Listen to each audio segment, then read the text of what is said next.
ஆராதிக்கின்றோம்.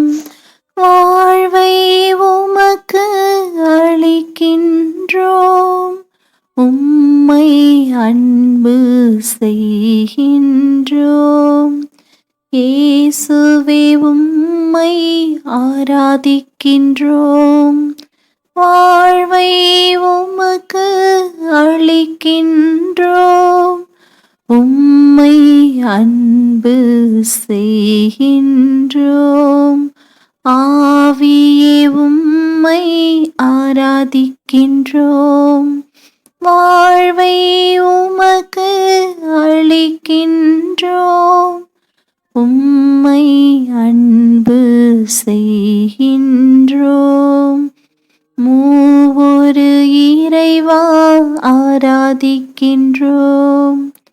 வாழ்வை உமக்கு அளிக்கின்றோம். உம்மை அன்பு செய்கின்றோம். உம்மை அன்பு செய்கின்றோம். பிதா சுதன் பரிசுத்த ஆவியாரின் பெயராலே ஆமென். ஆண்டவர் உங்களோடு இருப்பாராக, உம் ஆன்மாவோடும் இருப்பாராக. எரேமியா தீர்க்கதரிசி புத்தகத்தில் இருந்து வாசகம். அதிகாரம் 32, இறை வார்த்தை 19. நீர் திட்டமிடுவதில் பெரியவர், செயலில் வல்லவர். மானிடரின் வழிகள் எல்லாம் உமது கண் முன்னே உள்ளன. எனவே அவருடைய வழிகளுக்கும் செயல்களின் விளைவுகளுக்கும் ஏற்றவாறு நீர் கைமாறு அழைக்கிறீர். ஆண்டவர் வழங்கும் அருள்வாக்கு. இறைவா உமக்கு நன்றி. கிறிஸ்துவுக்குள் பிரியமான என் அன்பு சகோதர சகோதரிகளே, மீண்டும் இந்த அதிகாலையில் ஆண்டவராகிய இயேசு கிறிஸ்துவோடு இணைந்து உங்களை சந்திப்பதில் பெரும் மகிழ்ச்சி கொள்கின்றேன். ஆண்டோடைய ஆசீர்வாதம் எப்பொழுதும் உங்களோடு கூட இருப்பதாக. அன்பார்ந்தவர்களே, நம் ஆண்டவராகிய இயேசு கிறிஸ்து இந்த உலகத்தில் வாழ்ந்த பொழுது அவர் செய்த காரியங்கள் எல்லாவற்றிலும் ஒரு அற்புதம் இருந்தது. அவர் எல்லா காரியங்களையும் திட்டமிட்டு செய்தார். அவர் கஷ்டப்பட்ட மக்கள் மீது இரக்கம் கொண்டார். பாவிகள் மீது கருணை கொண்டார். அவர் அவரை தேடி வந்த பிள்ளைகள் மீது பரிவு கொண்டார். அவர் அவரோடு இருந்தவர்களுக்கு ஆண்டவருடைய வார்த்தைகளை கற்றுக் கொடுத்தார். எப்பொழுதும் கடவுளோடு இணைந்து இரவும் பகலும் செயலாற்றினார். எனவேதான் கடவுள் செயலில் வல்லவர். அதே வல்லமையை தன் மகனுக்கு கொடுத்தார். அதன் மூலம்தான் இந்த நாளில் நாம் இந்த உலகத்தில் வாழ்ந்து கொண்டிருக்கின்றோம். ஆம் அன்பார்ந்தவர்களே, இந்த உலகத்திலே நன்மைகளும் இருக்கின்றன, தீமைகளும் இருக்கின்றன. நமக்கு எது தேவையோ அதை நாம் தேர்ந்தெடுத்துக் கொள்ள வேண்டும். நாம் நன்மையான வழிகளில் செல்ல நம்மை பயன்படுத்தி தயாரித்து தீர்மானித்துக் கொண்டோம் என்றால் அந்த வழியில் தவறாமல் செல்வதற்கு நம்மை பழக்கிக் கொள்ள வேண்டும். தீய வழியில் நாம் செல்லும் பொழுது தீயவர்களோடு சேர்ந்து நம்மை சாத்தான் இழுத்து சென்று விடுவான். எனவே நாம் மிகவும் தெளிவாக இருந்து நம்மை பாதுகாத்துக் கொண்டு எப்பொழுதும் ஆண்டவர் நமக்கு திட்டமிட்டு செயல்கின்ற செயல்களில் உறுதியாக நாம் நிற்கக்கூடிய பிள்ளைகளாய் நம்மை மாற்றிக்கொள்ள வேண்டும். எனவே தான் ஆண்டவர் இந்த நாளில் சொல்லுகின்றார், நமதுடைய வழிகள் எல்லாம் அவருடைய கண்கள் முன்பே இருக்கின்றதாம். மானிடருடைய வழிகள் எல்லாம் ஆண்டவருடைய கண்கள் முன்பாக இருக்கின்றது. 10,000 மடங்கு சூரியனை விட ஒளிகளை படைத்த நம் ஆண்டவராகிய இயேசு கிறிஸ்து இந்த உலகத்தில் வாழ்ந்த பொழுது எல்லாவற்றையும் துருவி ஆய்ந்து அறிந்தார். ஏனென்றால் தந்தையினுடைய குணநலங்களை பெற்றிருந்தார். தந்தை எப்பொழுதும் தன்னை மக்களுக்கு வெளிப்படுத்தக்கூடிய ஒரு கடவுளாய் இருந்தார். எனவேதான் அவரால் தேர்ந்தெடுக்கப்பட்ட பிள்ளைகள், அவருடைய வழியில் நடந்த பிள்ளைகளுக்கு எப்பொழுதும் அவர்களுக்கு தன்னை வெளிப்படுத்தினார். ஆம் அன்பார்ந்தவர்களே, இந்த நாளிலும் கூட ஆண்டவர் எல்லா செயல்களையும் நமக்கு செய்ய சித்தமாய் இருக்கின்றார். அதை பெற்றுக்கொள்ள நான் தகுதியாய் இருக்கின்றேனாம். ஆண்டவர் தரக்கூடிய அந்த வல்லமையை பெற்றுக்கொள்ள உண்மையிலும் உண்மையுமாக நான் இந்த உலகத்தில் நான் தகுதி உள்ளவளாக இருக்கின்றேனாம் என்பதை நாம் ஆய்ந்து அறிந்து பார்க்க வேண்டும். அன்பார்ந்தவர்களே, எஸ்ஐயா தீர்க்கதரிசி புத்தகம் 58வது அதிகாரம் 11வது வார்த்தையில் இவ்வாறு சொல்லப்பட்டு இருக்கின்றது. ஆண்டவர் தொடர்ந்து உன்னை வழிநடத்துவார், வறண்ட சூழலில் உனக்கு நிறைவடைப்பார். பாருங்கள், ஆண்டவர் சில திட்டங்களை நமக்கு வைத்திருக்கின்றார். ஆண்டவருடைய வழியை விட்டு நாம் விலகி செல்லக்கூடிய வேளையிலே ஆண்டவர் சில காலங்கள் நம்மை அப்படியே விட்டு விடுவார். என்னுடைய மகள் சில காரியங்களில் அவனே ஒரு அனுபவத்தை பெற்றுக்கொண்டு திரும்பி வர வேண்டும் என்பதற்காக அப்படியே விட்டு விடுவார். ஆனால் ஆண்டவருடைய கரம் கூட இருக்கும், பாதுகாப்பாய் இருந்து வழிநடத்தி கொண்டு இருக்கும். அதை நீங்கள் உணர்ந்து கொள்ள வேண்டும். அதை உணராமல் இருக்கக்கூடிய வேளையில் தான் நாம் முழுவதும் நம்மை இழந்து போய் விடுகின்றோம். அன்பார்ந்தவர்களே, இந்த நாளில் ஆண்டவர் சொல்லுகின்றார், உன்னுடைய வாழ்க்கை வறண்ட நீர்நிலைகள் இல்லாத ஒரு பாலைவனம் போல் இருக்கின்றதா, அந்த இடத்தில் நான் உனக்கு நிறைவளிப்பேன் என்று சொல்லுகின்றார். அந்த வறண்ட நிலத்தில் ஆண்டவர் உன்னை ஆசீர்வதிப்பதாக சொல்லுகின்றார். ஆண்டவர் தொடர்ந்து உன்னை வழிநடத்தும்படியாக அவர் திட்டமாய் இருக்கின்றார். எனவே தான் கடவுள் செயலில் வல்லமையுள்ள தெய்வமாய் இருக்கின்றார். எனவே ஆண்டவராகிய இயேசு கிறிஸ்து விட்டு சென்ற அடிச்சுவடுகளை நாம் இந்த உலகத்தில் வாழக்கூடிய நாட்களில் பின்பற்றக்கூடிய பிள்ளைகளாய் இருக்க வேண்டும். மற்றவர்களை அன்பு செய்ய வேண்டும், கடவுளை அன்பு செய்ய வேண்டும். ஆண்டவர் கொடுத்த அந்த கட்டளைகளுக்கு கீழ்ப்படி நாம் நடக்கக்கூடிய வேளையிலே தந்தை கடவுள் மகிழ்ச்சி அடைவார், விண்ணகம் மகிழ்ச்சி கொள்ளும். விண்ணகத்தில் இருக்கக்கூடிய தூதர்களும் நம்மோடு நாம் ஆண்டவரை துதிக்கக்கூடிய வேளையிலே நம்மோடு இணைந்து அவரை தூயவர் தூயவர் தூயவர், விண்ணையும் மண்ணையும் படைத்த தெய்வம் தூயவர் என்று அவர் துதிப்பார். அன்பார்ந்தவர்களே, ஒருவேளை நீங்கள் சோர்ந்து போய் இருக்கலாம், நீங்கள் சோர்வுற்றவர்களாய் இருக்கலாம், வலிமை இழந்து போய் இருக்கலாம், நீங்கள் எப்படி வாழ வேண்டும் என்று வழி தெரியாமல் இருக்கலாம். ஆண்டவர் உங்களுக்கு வழியை திறக்கக்கூடிய தெய்வமாய் இருக்கின்றார். ஏனென்றால் உங்களை ஆண்டவர் எப்பொழுதும் முகமுகமாய் பார்த்து கொண்டிருக்கின்றார்.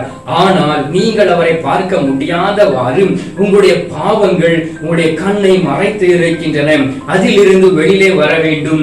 எஸ்ஐயா தீர்க்கதரிசி 40வது அதிகாரம் 29வது இறை வார்த்தையில் சொல்லப்பட்டு இருக்கின்றது, அவர் சோர்வுற்றவர்களுக்கு வலிமை அளிக்கின்றார், வலிமை இழந்தவரிடம் ஊக்கம் பெருகச் செய்கின்றார். ஆம் அன்பார்ந்தவர்களே, நீங்கள் எந்த வழியில் செல்ல என்னால் முடியுமா என்று ஏக்கத்தோடு இருக்கிறீர்களா? இந்த வழியை நான் தேர்ந்தெடுத்து இருக்கின்றேன், இது ஆண்டவருடைய சித்தமாய் இருக்கின்றதா என்று நீங்கள் ஆய்ந்து அறிந்து பார்த்திருக்கிறீர்களா? இல்லை என்றால் ஆண்டவருடைய வார்த்தையை தியானியுங்கள். ஆண்டவர் உங்களோடு பேசுவதை நீங்கள் உணர்ந்து கொள்ள முடியும். ஆண்டவர் உங்களோடு பேசும் பொழுது சோர்ந்து போய் இருக்கக்கூடிய உங்களுக்கு அவர் உண்மையிலும் உண்மையுமாக வலிமை அளிப்பார். வலிமை இழந்தவர் இழந்து போய் இருக்கலாம், உங்களுக்கு அந்த ஊக்கத்தை அவர் கொடுப்பார் பரிசுத்த ஆவியானுடைய வல்லமையினால். அதை நீங்கள் அறிந்து கொள்ள வேண்டும்.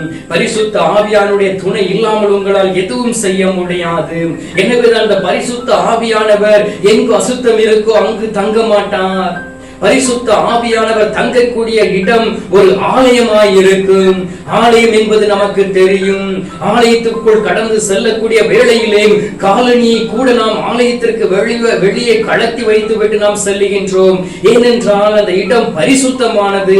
பரிசுத்தத்தின் தெய்வம் அந்த இடத்தில் இருக்கின்றது.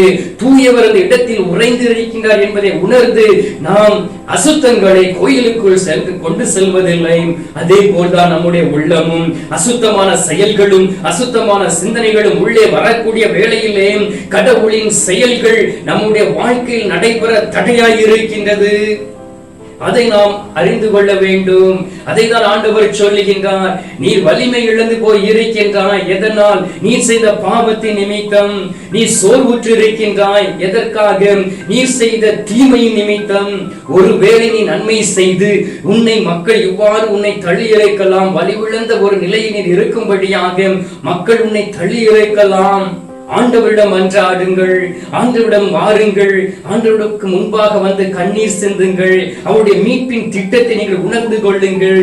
அப்பொழுதுதான் ஆண்டவருடைய செயல்கள் உங்களுடைய வாழ்க்கையில் வல்லமையாய் வெளிப்படும். எரேமியா தீர்க்கதரிசி புத்தகம் 21வது அதிகாரம் 14வது வார்த்தையில் சொல்லப்பட்டு இருக்கின்றது, உங்கள் செயல்களின் விளைவிற்கு ஏற்ப உங்களை நான் தண்டிப்பேன் என்று ஆண்டவர் சொல்லுகின்றார். பாருங்கள், சில நேரங்களில் தந்தை கடவுளும் கோபப்படுகின்றார். எதற்காக தெரியுமா? நம்மளுடைய பிள்ளைகள் என்னை விட்டு வழி விலகி சென்று விட்டார்களே, நான் எவ்வளவோ அவர்களை அரவணைத்தும் என்னோடு அவர்கள் வரமாட்டேங்கிறார்களே என்கின்ற ஏக்கத்தோடு அவர் இவ்வாறு சொல்லுகின்றார். ஆனால் பாருங்கள் அன்பார்ந்தவர்களே, நினிவே பட்டணத்தை குறித்து ஆண்டவர் ஒரு திட்டத்தை வைத்திருந்தார். அந்த நினிவே பட்டணம் முழுவதும் பாவத்திற்கு அடிமையாயிருந்த வேளையில் அதை அழித்து விட வேண்டும் என்று யோனா தீர்க்கதரிசி எழுப்பினார். ஆனால் அந்த மக்கள் மனம் மாறிய வேளையிலே ஆண்டவர் மனம் மாறி ஆண்டவர் தன்னுடைய மனத்தை மாற்றிக்கொண்டு மக்கள் மீது பரிவு கொண்டு அங்கு இருந்த விலங்கினங்கள் மீது பரிவு கொண்டு ஆண்டவர் தன்னுடைய திட்டத்தை மாற்றி அந்த நகரத்தை ஆசீர்வதிக்கின்றார். ஆனால் நீங்கள் தொடர்ந்து வாசியுங்கள், அந்த நகரம் மீண்டும் பாவத்தில் விழுந்தபடியினால் ஆண்டவர் தண்டிக்கின்றார். ஆம் அன்பார்ந்தவர்களே, ஆண்டவரிடம் திரும்புவோம். சில நேரங்களில் நம்முடைய தாய் தந்தையரும் நம்மை திருத்தியிருப்பார்கள், நாம் தவறு செய்யக்கூடிய வேளையிலே. அதே போல் சில அனுபவங்கள் நம்முடைய வாழ்க்கையில் கடவுளும் கொடுத்திருப்பார், அதை நாம் அறிந்து கொள்ள வேண்டும். ஆண்டவர் தண்டிக்கக்கூடிய கடவுள் அல்ல. ஆண்டவர் எப்பொழுதும் நீ தவறு செய்து கொண்டு இரு என்று உங்களை விடக்கூடிய தெய்வமும் அல்ல. ஏனென்றால் அவருடைய மகனுடைய இரத்தத்தினால் உங்களை மீட்டு ரட்சித்து இருக்கின்றார். அதே கடவுள் நமது முன்பாக உயிரோடு இருக்கின்றார். எனவே இந்த நேரத்தில் ஆண்டவரே, கடவுளே, நீ செயல்களில் வல்லவர், என்னுடைய மூதாதையரோடு கூட இருந்து உமது வல்லமையை வெளிப்படுத்தினீர், உமது மகன் வழியாக எங்களுக்கு மீட்பை கொடுத்தீர், அதன் மூலம் நாங்கள் இந்த நாளில் வல்லமை பெற்ற பிள்ளைகளாய் இருக்கின்றோம் என்று சொல்லி அவருக்கு நன்றி செலுத்தி நம்முடைய விண்ணப்பங்களை என்னோடு இணைந்து நீங்கள் ஆண்டவராகிய இயேசு கிறிஸ்துவிடம் சமர்ப்பியுங்கள். அவர் அந்த விண்ணப்பங்களை தன்னுடைய தந்தையிடம் சேர்ப்பார். அதன் மூலம் விண்ணகத்தில் இருந்து ஆசீர்வாதம் நம்மை கடந்து வரும். எனவே இந்த நேரத்தில் என்னோடு இணைந்து நீங்கள் ஜெபிப்பீர்களா? இப்பொழுது நாம் ஜெபிக்கலாம். எங்கள் பரலோக தந்தையே, இயேசு கிறிஸ்துவை தூயனல் ஆவியே, தந்தையே, அருமையான காலை பொழுதிற்காக இந்த நாளுக்காக நன்றி சொல்லி உம்மை துதிக்கிறோம் சுவாமி. ஆண்டவரே, இந்த நாளில் நாங்கள் உயிரோடு இருப்பது நீர் எங்கள் மீது கொண்ட கருணையும் இரக்கமும் தானே சுவாமி. ஆண்டவரே, அதற்காக உமக்கு நன்றி செலுத்துகின்றோம். ஆண்டவரே, ஆசீர்வாதமான குடும்பத்தை கொடுத்திருப்பதற்காக நன்றி. அநேக பிள்ளைகளை உமது பணிக்காக நீர் திடப்படுத்தி கொண்டிருப்பதற்காக உமக்கு நன்றி. வழி தவறி சென்ற பிள்ளைகள் நீர் திருத்தி உமது பாதம் கண்டு சேர்த்ததற்காக நன்றி சொல்லி உம்மை துதிக்கிறோம் தகப்பனே. இந்த நேரத்திலும் கூட ஆண்டவரே, நீர் வாக்கு கொடுத்திருக்கின்றேன், நான் உன்னை தொடர்ந்து உன்னை வழி நடத்துவேன், வறண்ட சூழலில் உனக்கு நிறைவளிப்பேன் என்று சொல்லி இருக்கின்றேன். ஆண்டவரே, உங்களுடைய வாழ்க்கைகள் வறண்ட ஒரு பாலை நிலம் போல் இருக்கின்றன, அது நாங்கள் செய்த பாவமே. இந்த நேரத்திலும் தகப்பனே, வறண்ட சூழ்நிலை போல் இருக்கக்கூடிய வாழ்க்கையை நீர் நிலைகளாய் நீர் மாற்றி தரும்படியாக செபிக்கின்றோம். அதற்குரிய வல்லமையான செயல்களை எங்களுடைய வாழ்க்கையில் நீர் நிகழ்த்தும்படியாக செபிக்கிறோம் ஆண்டவரே. ஆம் சுவாமி, உமது பிள்ளைகளாகிய நாங்கள் உம்மை விட்டு வழி விலகி சென்றிருக்கின்றோம். உம்மை ஆராதிக்காதபடி ஆண்டவரே, உம்மை நோக்கி வராதபடி, உம்மை அறிந்தும் நீர் கொடுத்த கட்டளைகளை தெரிந்தும் பாவம் செய்து ஆண்டவரே, உங்களுடைய உள்ளத்தை கரைப்படுத்தி உம்மை நாங்கள் குற்றப்படுத்தி இருக்கிறோம் சுவாமி. அதற்காக இந்த நேரத்தில் நாங்கள் மன்னிப்பு கேட்கின்றோம். ஒரே குடும்பமாய் இணைந்து இந்த காணொளியின் வழியாக பார்க்கக்கூடிய குடும்பத்தோடு இணைந்து உம்மிடம் பாவ மன்னிப்பு நிச்சயத்தை நாங்கள் கேட்கிறோம் சுவாமி. எங்கள் மீது மனம் இறங்குவீராக. எங்கள் மீது மனம் இறங்கவில்லை என்றால் வேறு யார் தகப்பனே எங்களுக்கு மனம் இறங்க முடியும்? ஆண்டவரே, நீர் எங்களை அரவணைக்க விட்டால் வேறு யார் தகப்பனே எங்களை அரவணைக்க முடியும்? நீர் கடந்து வாரும் சுவாமி, எங்களுடைய குடும்பத்தில் கடந்து வாரும் ஆண்டவரே. நீர் வல்லமையாய் செயல்படும் ஆண்டவரே. ஆண்டவரே, எங்களுடைய திட்டங்களை நீர் நிறைவேற்றும்படியாக செபிக்கிறோம் ஆண்டவரே. சோர்வுற்று இருக்கக்கூடிய பிள்ளைகள், நோயினால் பாதிக்கப்பட்டு சோர்வுற்று இருக்கக்கூடிய பிள்ளைகளை நீர் தொட்டு குணப்படுத்தி அவர்கள் கழுகை போல் செட்டைகளை அடித்து பறக்கக்கூடிய பலத்தை கொடுக்கும்படியாக செபிக்கிறோம் ஆண்டவரே. Thank you Jesus, praise to Jesus.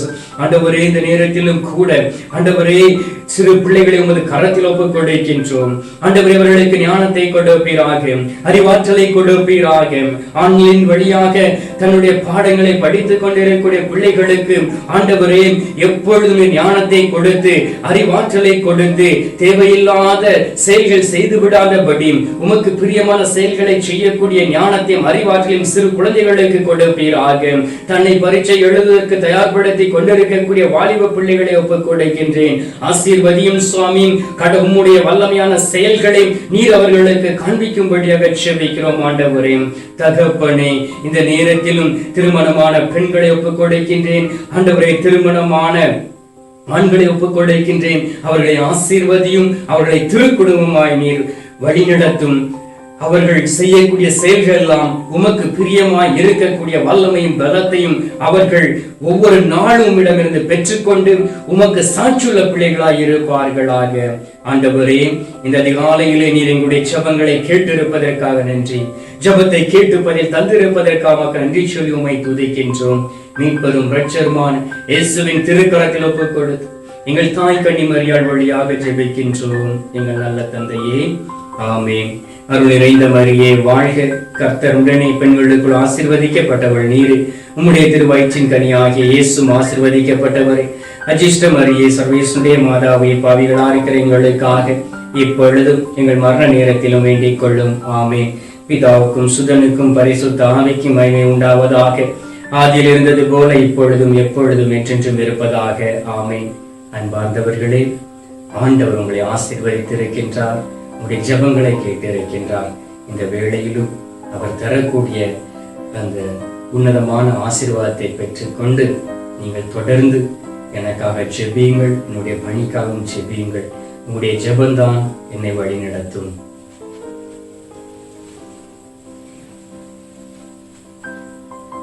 எல்லாம் வல்ல இறைவன் பிதா, சுதன், பரிசுத்த ஆவி உங்களை ஆசீர்வதித்து கடவுளுடைய செயல்கள் உங்களுடைய வாழ்க்கையில் நிறைவேற அவர் உங்களோடு கூட இருந்து வழி நடத்துவாராக.